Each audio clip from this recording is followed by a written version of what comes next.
Welcome to Samba Samba. Enjoy the video. You start by prepping your workspace and isolating edits, because non-destructive steps save time later. First, unlock and duplicate the layer so you can always revert.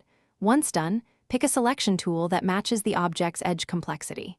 Use Quick Select for simple shapes, Lasso for freehand, or Pen for crisp vector paths. Make sure to refine the selection edge via Select and Mask to capture hair or soft edges. This control prevents halos when you erase or fill the removed area. Now remove the selected area while maintaining background continuity, because the goal is invisible repair.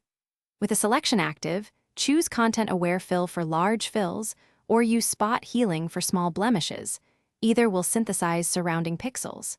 If you prefer manual control, add a layer mask and paint with a soft brush to hide pixels non-destructively.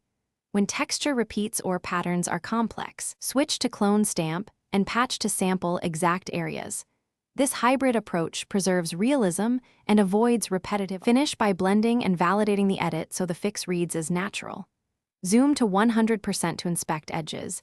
If you see halos, use a soft, low-opacity brush on the mask or apply slight Gaussian blur to the selection edge.